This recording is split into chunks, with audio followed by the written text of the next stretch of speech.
Audio Jungle.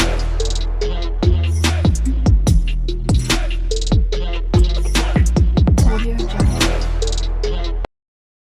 अस्सलामुअलैकुम, मैं हूं आपका दोस्त और आप देख रहे हैं मिस्टर प्लीडर। आज हम एक नई सीरीज़ को स्टार्ट करने जा रहे हैं जिसका नाम है दी सिंध रेंटेड प्रेमिसेस ऑर्डिनेंस 1979। ये एक किराएदारी का कानून है या फिर इसको टेनेंसी लॉ भी कहा जाता है।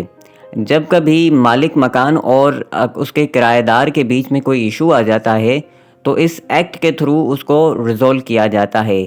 यानी उसके जो राइट्स होते हैं टेनेंट के और लैंडलॉर्ड की जो राइट्स और ड्यूटीज़ होती हैं उन सब को इस एक्ट में डील किया गया है। इसको हम सेक्शन बाय सेक्शन कवर करेंगे।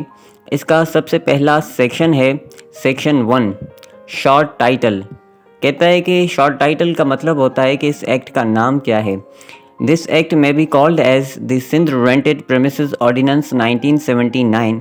इस एक्ट को जो है वो सिंध रेंटेड प्रेमिसेस ऑर्डिनेंस कहा जाता है और ये it extends to province of Sindh, यानी ये पूरे पाकिस्तान में अप्लाई नहीं होता, सिर्फ सूबाए सिंध में अप्लाई होता है। सेक्शन 2 की बात करते हैं। सेक्शन 2 कहता है कि डेफिनेशंस, यानी हर एक्ट की कुछ इंपॉर्टेंट वर्डिंग होती है और उसको डेफिनेशंस में डाल दिया जाता है। नंबर 1 पे है ए बिल्डिंग। बिल्डिंग किसको कहा जाता है? कहते हैं कि एनी बिल्डिंग और part together with all fitting and fixtures including any garden, garage, open space. यानी कोई भी बिल्डिंग होती है उसके साथ जो गार्डन होता है, गैरेज होता है, ओपन स्पेस होता है और फिटिंग और फिक्चर्स, यानी जैसे सीढ़ियाँ वगैरह हो गई और उसमें जो अंदर फिटिंग फिक्चर्स होते हैं उस सब को मिला के एक बिल्डिंग कहा जाता है इस एक्ट के थ्रू। बी में कहता है कि controller means any controller appointed under section 4। Controller का मतलब होता है ये एक सिविल जज होता है जो सिविल मैटर्स देखता है। जब कभी भी ऐसा किराएदारी का जो मैटर होता है, जो मालिक मकान और उसके किराएदार के बीच में जो इशू आ जाता है तो वो उस सिविल जज के पास चला जाता है जिसको हम बाद में कंट्रोलर कहते हैं, या फिर एक सेपरेट जो है वो जज अपॉइंट किया जाता है जिसको कंट्रोलर कहा जाता है, या तो एक ही जज के पास ये दोनों पावर्स होती हैं। तो ये था सेक्शन 2 का बी। उसके बाद है सी, फेयर रेंट, यानी मुनासिब रेंट कहा जाता है कि ज़्यादा भी इतना ना होना चाहिए, इतना कम भी ना होना चाहिए। ये सेक्शन 8 में डिफ़ाइन किया गया है, इसको आगे डिफ़ाइन करेंगे। डी में कहता है गवर्नमेंट, गवर्नमेंट ऑफ सिंध की बात करता है, ये फेडरल गवर्नमेंट की बात नहीं करता।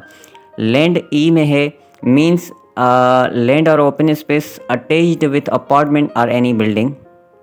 सिंपल बात करता है कि ओपन स्पेस जो होती है, जो बिल्डिंग के साथ अटैच्ड होती है, किसी अपार्टमेंट के साथ होती है, जैसे गैरेज हो गया, गार्डन हो गया, उसको भी ये लैंड कहा जाएगा। एफ में कहा जाता है लैंडलॉर्ड। सिंपल गाने काट के लैंडलॉर्ड का मतलब होता है मालिक मकान। जो मालिक मकान होता है उसको लैंडलॉर्ड कहा जाता है, या फिर उसको भी लैंडलॉर्ड कहा जाता है जो मकान मालिक की अथॉरिटी पे रेंट वगैरह जो है वो वसूल करने आता है, उसको भी लैंडलॉर्ड कहा जाता है उस वक्त जब वो रेंट वसूल करता है उसकी परमिशन के साथ, उसको लैंडलॉर्ड कहा जाता है, मालिक मकान। Owner of the premises are a person who is authorised और entitled to receive rent on behalf of owner. यानी वो सिंपल बात करता है, या तो वो खुद मालिक मकान होता है या फिर ऐसा बंदा जो उसकी बिहाफ पे रेंट वसूल करता है, उसको भी लैंडलॉर्ड कहा जाता है। जी में कहता है पर्सनल यूज़, यानी वो खुद की यूज़ के लिए, means the use of the premises by the owner for personal use, wife, husband, son और डॉटर। यानी खुद के लिए यूज़ अगर करना चाहते हैं कोई भी प्रॉपर्टी जो किराएदार के पास है तो वो वापस लेना चाहते हैं तो उसको कहते हैं हमें जो है वापस चाहिए, ये पर्सनल यूज़ के लिए हमने यूज़ करना है। तो ये पर्सनल यूज़ भी है, आगे उसको भी डिफ़ाइन करेंगे। उसके बाद है प्रेमिसेस।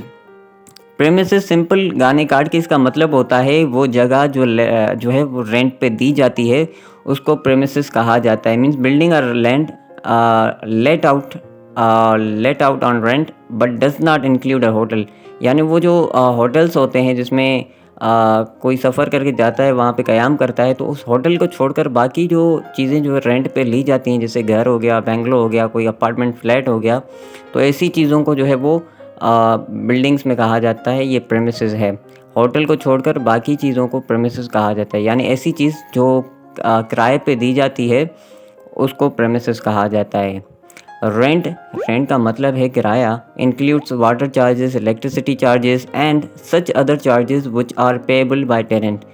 रेंट पे देने के बाद जो भी अगर उस एग्रीमेंट में ये नहीं लिखा गया कि इस घर के साथ पानी मिलेगा, बिजली मिलेगी, गैस मिलेगी, तो उसके साथ अगर वो यूज़ करता है तो रेंट में उसको वो भी देनी पड़ेंगी, यानी वो बिल पे करने पड़ेंगे। वो जो यूटिलिटी बिल्स होते हैं वो सारे इसको पे करने पड़ेंगे, जिसको रेंट में डिफ़ाइन किया गया है। उसके बाद है टेनेंट। टेनेंट का मतलब होता है वो किराएदार, means any person who undertakes or is bound to pay rent as for position of premises by him. Simple tenant को जो है वो किराएदार कहा जाता है। तो ये था आज का हमारा लेक्चर, जिसमें हमने सेक्शन 1 को शॉर्ट टाइटल और उसके बाद डेफिनेशंस को डिफ़ाइन किया, जिसमें काफ़ी इंपॉर्टेंट चीज़ें जो है वो हमने कवर की। आई होप कि ये आपको समझ में आ गया होगा। Thank you so much.